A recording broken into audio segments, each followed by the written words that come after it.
issue, please. Well, again, it's the most important thing. It's what's happening. It's yet another gotcha hypothetical, which is your specialty. It's not. We had and an executive order under the Biden administration that your predecessor in 2024. had to hold. It's not a hypothetical. I refuse to accept. You give that answer all the time. You and I have done this dance before. Get over it, okay? In 2020, he's the president, your boss, the guy you're performing for right now, told the journalists this year that he wished he signed that executive order. Welcome back to Freedom Forge. If you're new here, hit that like button and subscribe because we break down what's really happening in Washington without the spin, without the media filters, and without the political games. Today, we're reacting to a Senate hearing that focuses on a massive defense budget request, ongoing military operations around the world, and growing concerns about the economic and constitutional impact of those decisions. Lawmakers question defense leadership about a proposed $1.5 trillion budget, the cost of war with Iran, rising gas prices affecting everyday Americans, and even raise concerns about the role of the military in future U.S. elections. And I'm going to be straight with you. This hearing shows just how complicated and politically charged national security decisions have become. Mr. Slotkin, I think you were next. Thank you. Gentlemen, you're here to ask for $1.5 trillion, 40% more than what we gave you last year, $1 trillion. And I agree with the chairman of this committee that the world has never been more dangerous and complicated. And regardless of whether we disagree on the reasons for getting into this war, I think we can all agree that we want our military to come out of it safely and successfully and as soon as feasible. The military has taken, the administration has taken military action in 10 different places in the world in 15 months, more than any president in U.S. history. I think President Trump has really become a foreign policy president. And many of those operations, were on the news for a couple of days, but then the American public didn't feel them. And I think the difference with this war with Iran is that the American public is feeling it in their pocketbooks. Gas in Michigan is $4.99 today. The cost of fertilizer, of airline tickets, things that are real to people. Secretary Hegseth, the president said that you were most keen on this war. He said that you were the most gung-ho about it. I think despite us all wanting to come out of this successfully, it is hard to miss that we are at the stalemate, that we don't control the Strait of Hormuz because shipping is not getting through. And we can block what they're trying to get through, but nothing is moving and it's costing the American public. And I think that's a fundamentally different moment than the rest of the military action we've taken. Even in Middle East 101 class, we used to talk about and run war games on the Strait of Hormuz. It's a strategic geography that the Iranians have. And I think it's just concerning to me that we can try and tell the American people that it's going great and we're killing it, but until the Strait of Hormuz is open, I don't think we can credibly say that with any seriousness. I think the question I have for you, though, is future looking, and it's our 2026 elections. The president has been very clear. He said in the State of the Union that essentially if his side doesn't win, then the election was rigged. He said that before the 2020 election.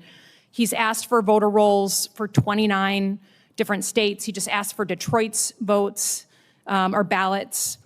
And we know that in 2020, he wrote an executive order that he didn't sign that said to the U.S. military, to the Secretary of Defense, you should go and seize ballots and voting machines. A few months ago, he said that he regretted that he didn't sign that executive order. So the U.S. military has never been deployed. You incorrectly said yesterday that they were deployed during different elections. Governors deployed them under their authorities, but the federal government has never put the uniformed military at our polls during World War II, right after 9/11. We've never had to do that. So Secretary Hegseth, if the president, who regrets not signing that executive order to the then SecDef in 2020, asks you to seize ballots or voting machines in states during the 2026 election, will you stand up for the Constitution and say no, or will you salute and do his bidding? Senator, I didn't get a chance to answer the front part of your question, which, there was a lot of deferred maintenance under the Biden administration that needed to be addressed because the world was in chaos when President Trump was elected. Just address the election issue, please. Well, again, that's the most important thing. It's what's happening. It's yet another gotcha hypothetical, which is your specialty. It's not. We had an executive order under the Biden administration in 2024. It's not a hypothetical. I refuse to accept. You give that answer all the time. You and I have done this dance before. Get over it, okay? In 2020, he's the president, your boss, the guy you're performing for right now, told the journalists this year that he wished he signed that executive order to your predecessor. And your predecessor said publicly, thank God, we didn't actually go forward with it. What are you going to do? You're the guy here in the seat. It's not hypothetical. Tell the American people, will you deploy the uniformed military to our polls to collect voter rolls or machines? Are you accusing me of performing? Because you're performing for cable news right now. But Mr. Secretary, we have It's a hypothetical. By the way, in 2024, under the Biden administration, 15 states did deploy under their polling governor's stations. authority when their governors asked What for it. did Joe Biden say about that? That's fundamentally, I don't think anything, because he needed them for cybersecurity and for COVID. Trump did it too, under Trump. But it was not the federal decision. It was those governors of the states under their authorities, okay? It's never been done in our history. Please stand up for the Constitution. Do not send uniformed military to our polls. Do you have a response to that portion of the question, Mr. Secretary? I've never been ordered to do anything illegal, and I won't. That goes without saying. Thank you for the answer. Senator Duckworth, you're now recognized. Right from the start, the discussion is about money. A $1.5 trillion request. That's not a small number. That's a massive expansion of defense spending. And even supporters of a strong military should be asking questions about how that money is being used and what results it's producing. The argument from lawmakers is that the world is more dangerous than ever. And that's true. But here's the key issue. They're also saying that Americans are starting to feel the consequences of these decisions in their everyday lives. Rising gas prices, increased costs for basic goods, and economic pressure that hits working families directly. And this is where the Iran situation becomes central. The hearing points out that while the U.S. has been involved in multiple military operations globally, this particular conflict is different. Why? Because it's hitting Americans in their wallets. When gas prices spike and supply chains get disrupted, it stops being a distant foreign policy issue and becomes a kitchen table issue. Now, from a right-leaning perspective, this is where things get interesting. Strong national defense is essential. No serious conservative is going to argue against maintaining military superiority. But strength also means strategy. It means knowing your objectives, understanding the cost, and making sure that the American people aren't paying the price for unclear or open-ended commitments. The hearing raises a key concern. Are we actually achieving our objectives? There's talk about a stalemate, about strategic choke points like the Strait of Hormuz not being fully secured, and about whether we can honestly say things are going as well as being presented. That's a fair question, because in any military engagement, results matter. Not just rhetoric, not just optimism. Real, measurable outcomes.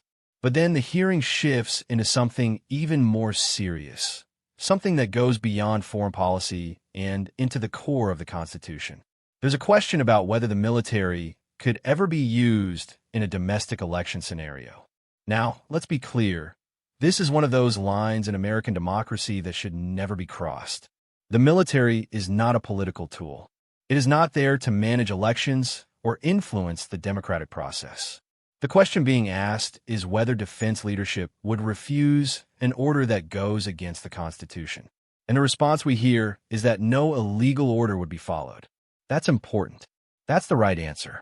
But here's where I'll give you a grounded, rational take. There's a lot of political theater happening in that exchange. Hypotheticals get thrown around, tensions rise, and both sides try to score points. But underneath all of that, there is a real issue: trust. Do Americans trust that their institutions will operate within the law? Do they trust that the military will remain apolitical? Do they trust that leaders will put the Constitution above everything else? From a constitutional conservative standpoint, the answer should always be yes, and it should be backed up by actions, not just words. At the same time, we also need to be careful about how these discussions are framed. Throwing around extreme scenarios can sometimes create more fear than clarity. Oversight is necessary, but it has to be grounded in reality, not just political messaging. Now let's zoom out for a second. What this hearing really shows is the balancing act between national security, economic impact, and constitutional limits. You got a government asking for more resources to deal with a more dangerous world. You got lawmakers questioning whether those resources are being used effectively. And you've got a public that's feeling the consequences of these decisions in real time. From a right-leaning perspective, the priorities are clear. A strong military, clear objectives, fiscal responsibility, and absolute respect for the Constitution. You can support national defense and still demand accountability. You can back military action and still ask whether it's working. And you can trust institutions while still insisting they stay within their constitutional boundaries. That's not contradiction. That's common sense. And that's why hearings like this matter. They force these issues into the open. They show you where leaders stand. And they give you the information you need to make your own judgment. So when you watch this exchange, don't just look at the argument. Look at the bigger questions. Are we getting results for the money being spent? Are decisions being made with a clear strategy? And are the lines of the Constitution being respected at every level? That's what we break down here on Freedom Forge. Let me know what you think in the comments. Do you believe this level of spending and strategy is justified? Or do you think Americans deserve clearer answers? And don't forget to like and subscribe to Freedom Forge for more in-depth, unfiltered analysis of the issues shaping our world.